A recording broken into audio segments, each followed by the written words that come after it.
বাংলাদেশ কিংবা বিশ্বের অন্য কোনো প্রান্ত থেকে যারা নতুন করে পর্তুগালে আসতে চান অথবা পর্তুগালে এসেছেন কিন্তু এখনো পর্যন্ত পর্তুগালের নতুন আইন অনুযায়ী নতুন আইনটি চালু হওয়ার আগে আপনারা আসলে সেই সুযোগটি নিতে পারেননি, অর্থাৎ পুরাতন আইন অনুযায়ী পর্তুগালে খুব দ্রুত সময় রেসিডেন্স পাওয়ার যে সুযোগ ছিল সেফ এন্ট্রির মাধ্যমে সেই সুযোগটি নিতে পারেননি। তাদের জন্যই কিন্তু আমার আজকের এই পর্বে আমি আপনাদেরকে খুবই গুরুত্বপূর্ণ কিছু আপডেট দিব, যেটি আপনারা যারা নতুন করে পর্তুগালে আসলে সেটেল হতে চাচ্ছেন অথবা আসতে চাচ্ছেন তাদের জন্য গুরুত্বপূর্ণ। তো সবাইকে স্বাগত জানাচ্ছি পর্তুগালের আপডেট নিয়ে।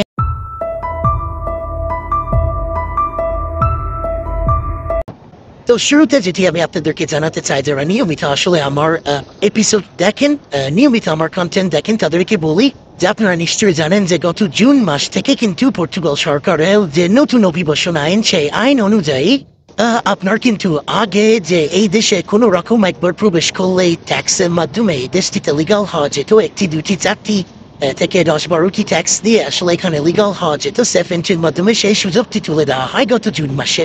কিন্তু ওই সময় পর্তুগালে এসেছিলেন এরকম অনেকেই ছিলেন যে পর্তুগালে এসেছেন কিন্তু হঠাৎ করে, কারণ এটা উইদাউট এনি নোটিস হঠাৎ করে একদম একদিনের মধ্যে কিন্তু এই আইনটি চালু হয়েছিল এবং সকল ধরনের সেফ এন্ট্রি এবং এই সুযোগ বন্ধ করে দেওয়া হয়েছিল। কারণ এখনকার যে সরকার তারা কিন্তু অনেকটা অভিবাসী বান্ধব না বলেই একটু সমালোচিত হচ্ছে। তো সেই দিক থেকে কিন্তু যারা চলে এসেছিলেন অলরেডি এবং সেই সুযোগটি নিতে পারেননি, সেফ এন্ট্রি করতে পারেননি, তাদের জন্য কিন্তু একটি নতুন সুযোগ দেওয়া হয়েছে। সেটি হলো তারা যদি প্রমাণ করতে পারেন যে ঠিক ওই দিনের আগে অর্থাৎ 4 জুনের আগে এই দেশটিতে এসেছিলেন এবং সেই প্রমাণপত্র যদি থাকে, তাদের যে ট্যাক্স নাম্বার বা তাদের যে নিফ নাম্বার, কন্ট্রিবিউট নাম্বার, এই নাম্বারগুলো তারা অলরেডি করে ফেলেছেন কিন্তু সময় স্বল্পতার কারণে বা জানেন না এই কারণে সেফ এন্ট্রি করতে পারেননি। এই দেশে তারা অলরেডি হয়তো কাজও শুরু করে দিয়েছিলেন, এরকম যারা অবস্থায় ছিলেন তাদেরকে একটি সুযোগ দেওয়া হয়েছে শেষবারের মতো এই আইনের বাইরেও। সেই সুযোগটি হচ্ছে তারা যদি এই ডকুমেন্টস গুলো প্রুফ দেখাতে পারেন এবং দেখাতে পারেন যে তারা অলরেডি এই দেশটিতে ছিলেন, সময় স্বল্পতার কারণে এই প্রসেসটি শুরু করতে পারেননি, বিভিন্ন কারণে প্রসেস শুরু করতে পারেননি, তারা যদি 12টা ট্যাক্স দেন, অর্থাৎ 12টা ট্যাক্স দিলে, অর্থাৎ বা আপনি হয়তো বা 1 বছর জব করে এই 12টি ট্যাক্স নিতে হবে প্রত্যেক মাস ওয়াইজ দিলে তারাই কিন্তু এই দেশের রেসিডেন্সের জন্য আবেদন করতে পারবেন এবং তারা এই দেশের রেসিডেন্স কার্ড পেতে পারবেন। তো এটা হচ্ছে সেই সব মানুষদের জন্য যারা আসলে প্রুফ করতে পারবেন যে এই দেশেই ছিলেন ওই আইনটি চালু হওয়ার আগে। তো এটা একটি ভালো বিষয়।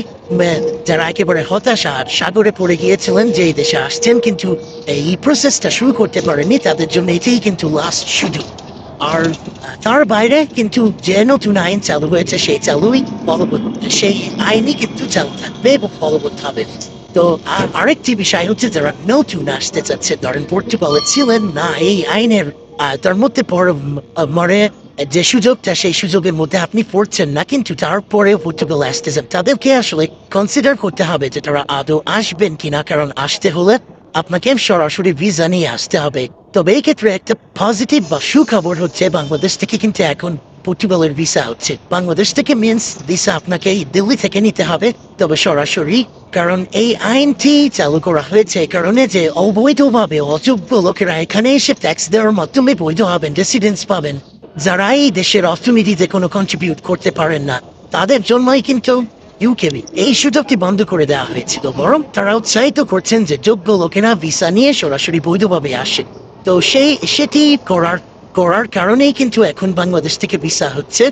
সুতরাং আপনি চাইলে কিন্তু ওয়ার্ক পারমিট নিয়েও আসতে পারবেন। আমি এই গত কয়েকদিনের মধ্যে আমার পথে ঘাটে অনেকের সাথে দেখা হয়েছে যারা সরাসরি ভিসা নিয়ে এসেছেন, তাদের প্রত্যেকেরই আমার একজনের সঙ্গে কথা হচ্ছিল যারা প্রায় ধরেন 30-35 জন আসছেন এই সময়ের মধ্যে, যাদের প্রত্যেকেরই ভিসা হয়েছে।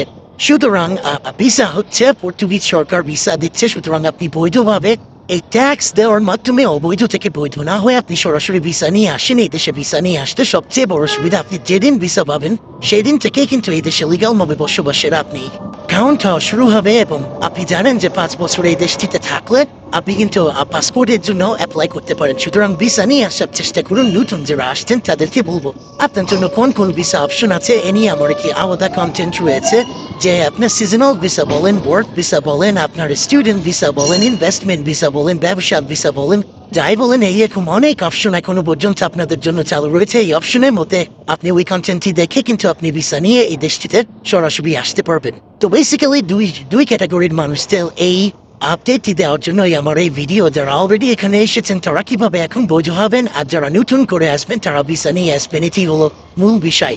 তো পরবর্তীতে এই দেশটি আসলে একটু কঠোর নীতির মধ্য দিয়ে সামনের দিকে এগোচ্ছে, যার কারণে এখনই সুযোগ, যদি ডিসাইড করে ফেলেন পর্তুগালে আসবেন তাহলে এখনই এই সুযোগ নেওয়ার চেষ্টা করেন। এরপরে আসলে আরো বেশি কঠিন হবে। তো সবাই ভালো থাকবেন, সুস্থ থাকবেন। পরবর্তী কোনো আপডেট থাকলে নিশ্চয়ই আমি আপনাদের সাথে আবারও কানেক্ট হবো।